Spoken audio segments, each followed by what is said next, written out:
નર્મદાના ભાણદરા વનવગડો રિસોર્ટ ખાતે નર્મદા સાહિત્ય સંગમ દ્વારા શનિ સભા અને વર્ષાના વધામણા વિષય ઉપર કવિ સંમેલન યોજાયું હતું.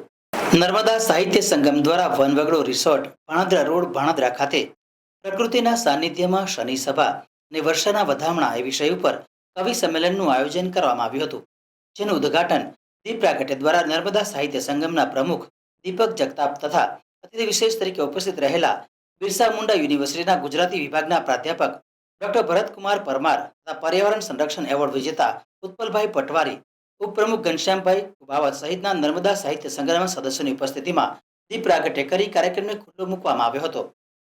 પર્યાવરણ સંરક્ષક એવોર્ડ મેળવનાર નર્મદા સાહિત્ય સંગમના સદસ્યોનું સન્માન પત્ર દ્વારા સન્માન કરાયું હતું.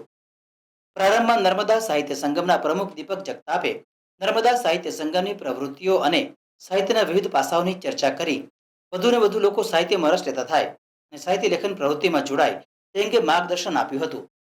શનિ સભામાં કવિ દીપક જગતાપના મોનો ઇમેજ કાવ્ય સંગ્રહ, અશ્રુ રંગના વિમોચન અને આગામી કાર્યક્રમોના આયોજન વિશેની ચર્ચા પણ હાથ ધરવામાં આવી હતી. આ પ્રસંગે પર્યાવરણ સંરક્ષણ એવોર્ડ મેળવનાર નર્મદા સાહિત્ય સંગમના સદસ્યો અનિલ મકવાણા, મહેન્દ્ર પ્રજાપતિ, ચેતન પટેલ, નમિતાબેન મકવાણા, ઉત્પલ પટવારી અને દીપક જગતાપનું નર્મદા સાહિત્ય સંગમ દ્વારા પ્રમાણપત્ર અર્પી પુષ્પગુચ્છ દ્વારા સન્માન કરવામાં આવ્યું હતું. આ પ્રસંગે વર્ષાના વધામણા વિષય ઉપર કવિ સંમેલનમાં વિવિધ કવિઓ ઘનશ્યામ કુબાવત, દીપક જગતાપ, ડોક્ટર ભરત પરમાર, અનિલ મકવાણા, હરિવર્ધન પાઠક, હિરાજ વસાવા, નમિતાબેન મકવાણા, સાવિત્રીબેન મકવાણા, ક્રિશ મકવાણા, મહેન્દ્ર પ્રજાપતિએ વરસાદ ઉપર કાવ્યો, ગઝલો અને ગીતોનું ગાન કરીને શ્રોતાઓને મંત્રમુગ્ધ કર્યા હતા. જ્યારે દીપક જગતાપે ફાનસના અજવાળે દાદીમાનું ફાનસ એ વિષયક લલિત નિબંધ રજૂ કર્યો હતો. અનિલ મકવાણાએ સંસ્થાનો પરિચય અને નિયમો રજૂ કર્યા હતા. કવિ સંમેલનનું અને કાર્યક્રમનું સફળ સંચાલન ઘનશ્યામ કુબાવતે કર્યું હતું. મિત્રો, ત્રીજું વિશ્વયુદ્ધના નગારા વાગી રહ્યા છે. મિસાઇલ, ડ્રોન, બોમ્બની ધણધણાટી, આ બધાની વચ્ચે આ પંખીઓનો કલરવ ક્યાંય ખુબાઈ ગયો છે. પંખીઓના ટંકાઓ હવે શું વિચાર છે? કબૂતર પણ ઘવાઈ ગયું છે. શાંતિનું દૂત જેને કહીએ છીએ એ પણ ઘાયલ થઈ ગયું છે. એના પણ દુષ્કા ક્યાંક ગુમ થઈ ગયા છે. અને આવું શાંતિના માહોલની અંદર વિશ્વ યુદ્ધ આજે જ્યારે વાગી રહ્યું છે ત્યારે મને લાગે છે કે આજે સાહિત્યમાં મલમની દવાની જરૂર છે. કારણ કે આ બધાને આપણે હૃદય સુધી પહોંચાડવું હોય. દુશ્મનાવટ, વેર ભાવના, હું તને જોઈ લઈશ, મારી શક્તિ વધારે, તારી શક્તિ ઓછી, હથિયારોની પાછળ કરોડો રૂપિયા ખર્ચવા, એટલા રૂપિયામાં તો દેશનો, દુનિયાનો કેટલો મોટો વિકાસ થઈ જાય. આ બધાની વચ્ચે સાહિત્યકારોની બહુ મોટી ભૂમિકા છે. અને દર વખતે સાહિત્યકારો સરસ મજાના કાવ્યો અને રસ લખે છે. પણ હજુ પણ સાહિત્યમાં લોકોને રસ ઓછો છે. તો એ લોકોને આપણે રસ લેતા કરવા પડશે. બીજી વસ્તુ, લોકો પાસે સમય નથી. રજા સિવાય અમે લોકો એટલે શનિ કે રવિવારે જ ગોઠવીએ છીએ, જેથી કરીને બધાને મળે. સાહિત્યની દુનિયા એ નિજાનંદ માટેની પણ દુનિયા છે. સાહિત્યનું સર્જન એ સમાજ માટે, આપણા માટે પણ જરૂરી છે. તો આપણે બધા સ્પર્ધા, વાર્તા લેખન સ્પર્ધા એનું પણ આયોજન કરવા જઈ રહ્યા છે.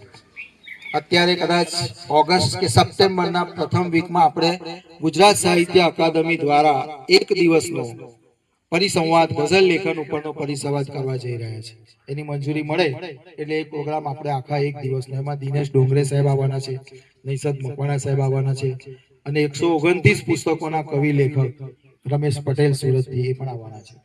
તો આપણે બહારથી કવિ મિત્રોને પણ બોલાવીએ છીએ અને એમને આપી દઈએ. પછી હાઈકુ, જે ઉત્તમ હાઈકુ છે એ મૂકીએ એટલે બધા સમજે. પછી બધાને હાઈકુ લખતા શીખવાડ્યા, હાઈકુની સ્પર્ધા પણ ગોઠવી, એમનું સન્માન પણ કર્યું. હવે પછી આપણે મોનો ઇમેજ લઘુ કાવ્યો પર જઈશું, લઘુ કથાઓ પર જઈશું, વાર્તાઓ પર જઈશું. મહિનામાં 1 કે 2 વખત આપણે સાહિત્યના જુદા જુદા પ્રકારો જે છે એ ગ્રુપમાં મૂકવાના છીએ. અને એ કથાઓ કેમ લખાય, કાવ્યોના જુદા જુદા સ્વરૂપો, ગીત કેમ સરસ લખાય, આ બધું કુદરતી રીતે જ અંદર આવતું. આજે સવારે 6 વાગે મેં બેઠા બેઠા વરસાદ ઉપર એટલું સરસ મજાનું ગીત લખીને મને ખુદને ગમ્યું. બાકી ગઝલો લખીએ તો 10-10 દિવસ સુધી નથી સેટ થતી, બેસતી નથી, છંદમાં ના બેસે. પણ ગીતો સરસ મજાના લખાય. આજે મેં રમેશ પટેલને કાવ્ય મોકલ્યું તો એ ખુશ થઈ ગયા, મને અભિનંદન આપ્યા. રમેશ પટેલ કેમ આવશે?